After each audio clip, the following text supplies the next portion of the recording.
kicking off hour 2, and it's going to be a doozy, folks. Netflix continues to show they're leaning to the left, and even left of that. Deals with all these progressives and Democrats like Barack Obama. And now they've come out with this movie that some say is heinous, some say it rewrites history. We're kicking off hour 2. Take a look at this.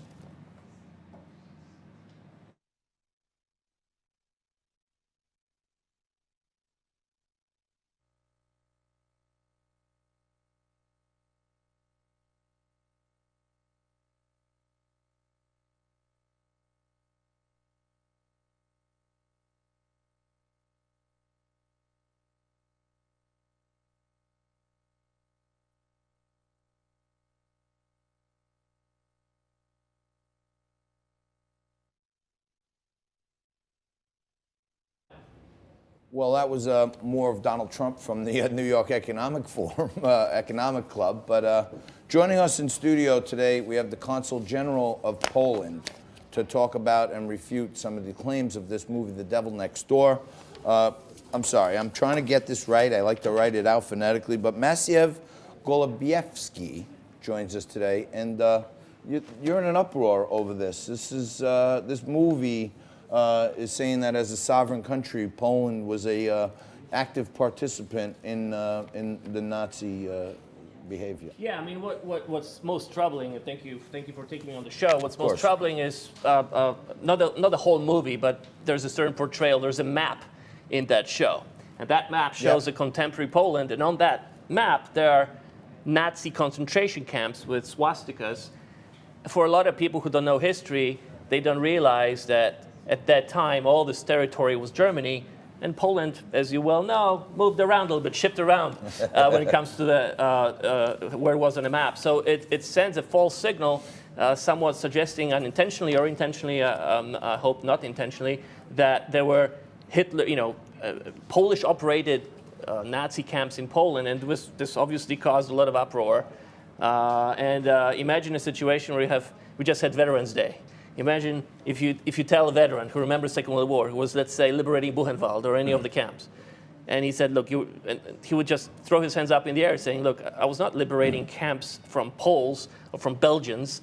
These were camps operated and run by Germans who occupied those territories, those countries. So that's the crux of the issue here. It's so this map is what's most disputed, that where they're saying, oh well, this camp was here. You say, ostensibly, that wasn't even Poland at the time. Absolutely. It wasn't even Poland. Poland was a little bit more to the east. Those areas were occupied by the German Reich. Putting a contemporary map with all those locations, makes a lot of people believe that, look, kids these days don't get education in history. They don't understand, oftentimes, what happened during the Second World War.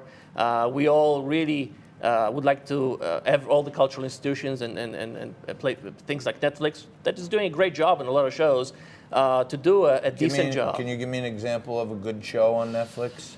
Well, historical show, I don't know, the one about Queen Elizabeth, I think, was a good show about, the British era, of its glory, and there's a bunch of others. Yeah. They're all decent. HBO is doing a great job. Yeah. Banzo Brothers, actually, where the Polish army was involved in all those operations. Many people may not realize this, but millions of Poles were killed. Absolutely, millions of Poles were killed in those camps. 6 million Poles, including 3 million Polish citizens of Jewish descent, were killed in those camps. Poles were treated in a subhuman manner. It was basically Hitler treated Poles. Maybe we're second in line after the Jews when it comes to kind of exterminating us, putting us away, and in a sense ensuring that we don't exist anymore as a nation. So this is all just shocking. So that's why the Prime Minister wrote a letter to the head of the CEO of Netflix to really do something about it, at least explain that this was not Poland, definitely not the way it's portrayed on that map. All right, well, just so folks understand what we're talking about in terms of this new Netflix series, we do have a trailer from this film, or from this documentary series. Let's take a look. John Demjanjuk, he was a family man. He was living the American dream. He was a good American citizen. Up until the government came along and said he was Ivan the Terrible. Charges were filed today against John Demyanyuk. The 66-year-old Ukrainian native is accused of being a Nazi death camp guard named Ivan the Terrible. The crimes that he was accused of were horrid. The Israeli government is seeking his extradition as a war criminal. And that's where the drama begins. На моїм серці, моє серце є чисте. Once the survivors began to testify, it became a national obsession. It was a zoo. There were news crews parked halfway down the street. His wife couldn't believe what was going on. We were looking at the fact that we may never see him again, and they're going to put him to death in Israel. The Justice Department presented evidence right from the KGB. I was sure that I would destroy the show. There was something rotten going on. My father's a very kind person, a very gentle person. Are you sure you're not making a mistake? Everybody in the courtroom went, Demyanyuk could have been a monster or a victim of wrong identity. My deepest fear is that I think he can be anybody. So there's a greater story here, of course, but you know, it actually looks pretty good. Trapped inside there, they've cast a considerable shadow. Yeah, exactly. Over your you have country. to be careful. You have to be careful. Second World War history is with us today. We cannot run away from it. You have to be very careful, like as we are with the Holocaust, as we are with the narratives concerning what happened to the Jewish population. But you also have to be careful about what happened to people's other nations and what kind of tragedies befell them. And I think, you know, I'm working with the Jewish community. We wrote an op-ed with Rabbi Shmuley Boteach on how Jews and Poles together should stand against lies and a lot of negative stereotyping.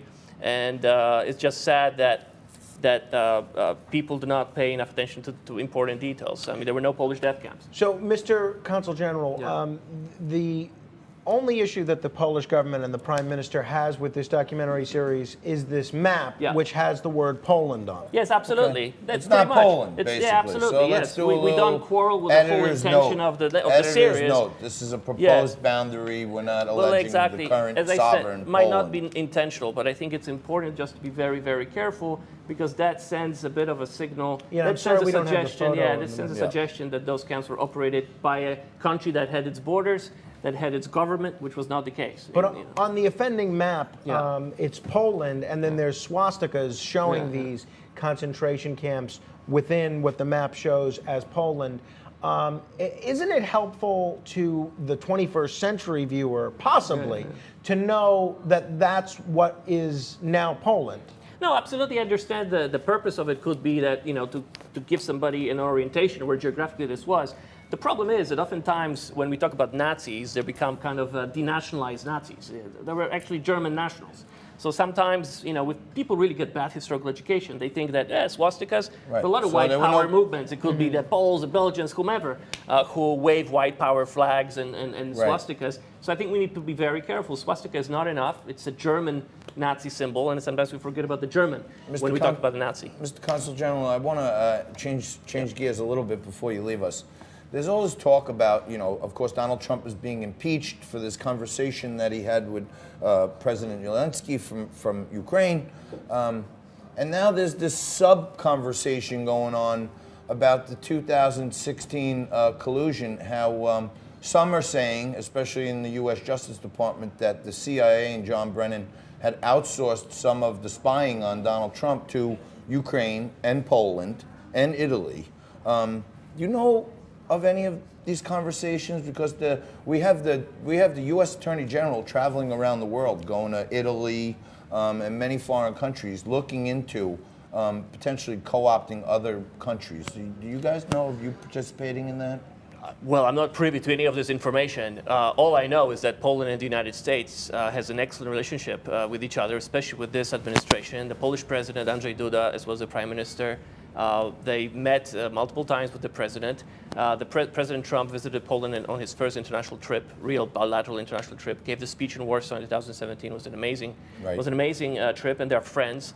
Poland just joined the visa waiver program that shows how strong this relationship is, and is going from strength to strength. So you don't know of any conversations in Poland where Donald Trump or his administration said, "Hey, you better look into Joe Biden and the collusion and the investigation, or we're going to hold back aid from Poland"? Not at all. Not at all. Nothing of the sort has ever reached me or diplomats I'm in constant contact with, and our relationship is transparent. Our relationship is based on trust. Our relationship is based on developing relations in many areas, economic, military. Don't forget that there are a lot of American soldiers on the Polish soil right now. Nothing is being withheld, and there is extreme goodwill on the part of the Trump administration to really make Poland secure, especially the eastern flank of NATO against Russian incursion. So possible incursion. So not aware of any of this. Sometimes here in the U.S., the left-wing media tries to make everyone think that our allies abroad hate Donald Trump, and he's offended everyone. If you had to characterize it, would you say our relationship with Poland is better now than it was with the Obama administration? We have to remember that certain things happened under the Obama administration. There was a pivot to Asia. There was not as much interest in the eastern flank of NATO. The administration made a decision, for example, not to build a missile defense shield in Poland, which has been reversed, and we're building that missile defense shield. So the relationship with this administration, in fact, sees much more value in having a strong security relationship with part of the world, that I can tell you. Absolutely. And this is an absolute, from the point of view of Poland, this is probably one of the best bilateral relationships, periods in which Poland and the U.S. cooperated. And I think it's across the board, even from left to right in Poland. It's exceptional, and we are very happy that we have that relationship. Well, I'm glad to hear that. I'm glad to have you here. Thanks for coming down and giving our audience a little background on what's happening. We give you all sides of the story, and when we got to get down to the bare bones and the facts, we bring in the Consul General himself. Messi, I want to thank you very much. Thank you so much for having me on the show. Please come back again and join us. I will do my best. Thanks. And you come back and join us right after this quick commercial break. More Liquid Lunch coming at you. We're going to mix it up in just a few minutes.